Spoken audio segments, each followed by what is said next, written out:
Welcome creatives and hello to those who don't know me yet. I'm Stephen Passaro, founder of the eponymous brand, and today I'm introducing you to the podcast called The Tailored Wellness. Why Tailored Wellness? Tailored in English means tailored or fitted, which is a bit of a nod to my love for tailoring. And wellness is the idea of expanding all my work around well-being, community, fashion, and creativity. It's a space where I'll talk a bit about myself, but also share some insights on the industry, advice on how to take care of yourself, how to create a brand, and how to connect with your friends in fashion.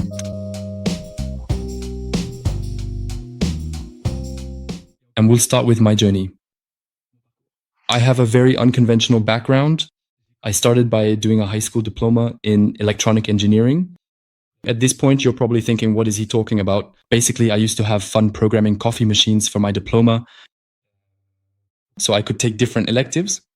That was back in 2007, I think. I can't really remember, but that was a long time ago. After that, I wanted to be a web developer, a web designer, and work in events. In the end, I went to art school. No, that wasn't the right idea. Sorry, mom and dad. I did a degree in applied arts.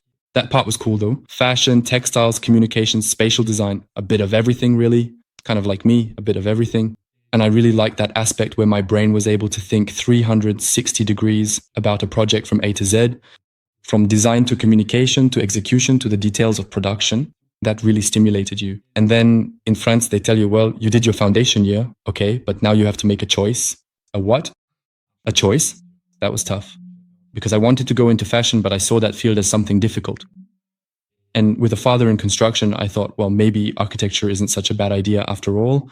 I did a BTS in architecture, scenography, and set design, which were 2 wonderful years where I discovered a bit about theater, opera, interior architecture, and exterior architecture. But there was a bit of a feeling of something missing because the scale was much too big and the timelines for completion were too long. During that time, I did an internship at Dior in visual merchandising, where I completely fell madly in love with tailoring and with understanding how the architecture of the body and the layers of fabric build a suit. And from there, with my mind that wants to try everything, I decided, okay, let's stop here, let's go into fashion. Of course, being in France and not having studied fashion before, it was made very clear to me that doing a master's in fashion was out of the question. And so, since my dream at the time was all about McQueen references, show studio, Lady Gaga, all that, I thought London, actually, there was something about England that was calling to me. The culture, I also wanted to listen to a bit of Harry Potter, but I liked it. So I applied to the London College of Fashion, where I was accepted. So I did both my bachelor's and my master's at the London College of Fashion in MA Fashion Design Technology, menswear, as you can see. We do menswear, not only menswear, but mainly menswear. Why clothing? That's a very interesting question because I think it's the first thing you notice when you meet someone. Of course, it's the face, but also how they're dressed.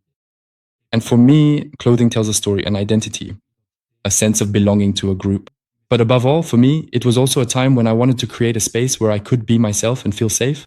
I'll explain it in another episode where I'll talk about my mental health in relation to what I've been through. But let's just say I arrived in London in a pretty complicated state after anxious depression, and I needed to find myself again, to rebuild myself. And I came across a philosophy that said, the folds of matter are the folds of the soul. Very poetic. And it basically says that as ourselves, as individuals, we are made up of emotions, feelings, states of mind, and that this is reflected on the outside. And I wanted clothing to be an extension of these states of mind. Since we are always in motion and changing, and since healing is movement, it's things shifting within the body, clothing must also move and articulate itself at the same time. So it's landscape in English, but it's really the inner landscape revealing itself on the outside. And for me, I found this metaphor quite beautiful. And it's with a bit of that poetry that I wanted to create my brand. There are really a lot of elements. I can't explain everything, but those are the main things. The reason I wanted to do this podcast today is that often the podcasts I see and discover are made by journalists. And the idea behind this space was to offer the perspective of a creator and to see things from behind the scenes. And in the second part, I really wanted to give a voice to other creatives I meet and work with. And the idea is to talk creativity for creatives without any judgment, without any apprehension, and to give a voice to what does it mean to be creative today in a community that is fashion? But not only that, it also speaks to photographers, writers, painters, simply to art in general, or even to design. And how can I give you advice and share my expertise on different topics that matter to me, like spirituality, business, entrepreneurship, what it means to be a creator in Paris, or simply how to be yourself in your creativity and feel comfortable with it. Why these topics? Because I'm also revealing a bit more of myself than usual. It's not easy for me. For those who know me well, they know I'm extremely introverted, that after work, I like to go home and be on my couch. Actually, not even my couch. That's not even true, because in the end, I go to my console or play video games. But I like to be by myself. I like having those moments when I'm alone with myself. I need that. I'm someone who's highly sensitive, neurotypical. And I want to thank Yola, a very good friend who helped me put words to what I was feeling and who I am. And that allowed me to understand myself a lot better. To understand why everything goes so fast all the time, too far, with constant questioning. But it's necessary. And really, the idea is to have a new space for expression, because today clothing is no longer enough to express myself. And for me, this is a new adventure that I'm creating with a great team for this podcast. You'll also learn how to start a business, how to create a brand, how to network with people. I think I already mentioned that in a way, and how to build a community. That's also very important to me. And that's why I want to invite the creatives around me to speak up soon in another segment. I had already started a year ago with one of my best friends, Canibris and Gayen. We shot the first episode, and honestly, we did it kind of homemade, DIY style. That turned out to be a really bad idea. The camera cut out right in the middle after half an hour of filming, and so editing became impossible. So I pushed back the deadline, made sure to surround myself with the right people, which is very important, as you'll see, in order to do this in a professional way. Above all, so that it's pleasant to listen to watch, but above all, to co-create, where I can get feedback, input from people I've met. I talked about it with people around me. They told me it's a good idea. No one has done it yet. Yes, some companies do podcasts on different topics, but there wasn't yet this aspect. The creator speaking and giving you some insights into their journey quite simply. And I think I'm going to start talking about myself for once. Without taking you through my whole journey, who am I outside of fashion? That's a good question. Often when you meet someone, you ask, so what do you do for a living? Oh, I'm a designer. Oh, wow. But that's not the point.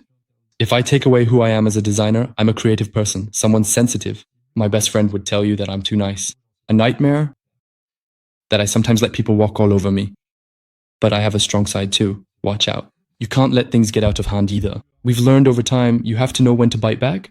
I love plants. You'll see, my plant friends are here. Well, there aren't as many in the apartment now, but back in London, we had about 100. I don't think anyone knows that. Well, maybe there are a few people who know. But when I moved from London to Paris, sorry. With my van, maybe you know this story. I had to move from London to Paris. I drove down to Paris. I took my dad's truck. I went up to London. I loaded up the truck. Everything. Then I drove back down. Yeah, I took the tunnel and all that stuff. Just imagine driving a truck with the steering wheel on the left, but driving on the right in England and so on. So I brought my plants back and all my plants died. Now I only have 4 left that I bought since then, but well, there you go. So if you ever want to give me a present, now you know what to do. Plant flowers, note to self. Back to the podcast, sorry. That's it, I start talking about myself and there you go.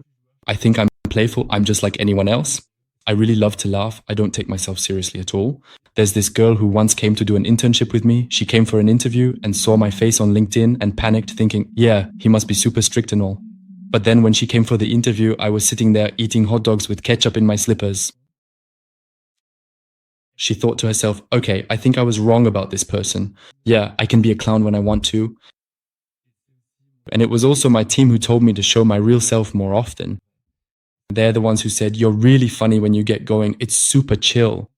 Of course, I'm also a boss when I need to be the head of the company. But yeah, there are these sides of me that I didn't necessarily show, and I wanted to share them. I love my job. I love what I do. I think I'm privileged. We're not curing cancer here. And I'm lucky to have a team around me who believes in the project, which is really important. And I really wanted to highlight them, to be able to share all the expertise and experience I've gained over the past 5 years, whether it's the good things, good times, good advice, people who supported me, or even the setbacks, which in the end are learning experiences. But yeah, it's kind of an open conversation. It's far from perfect, but perfection doesn't exist. And I live more by the philosophy of Wabi Sabi, the art of imperfection. And I hope you'll enjoy the episodes as much as I enjoy creating this content with you for what's to come. See you soon.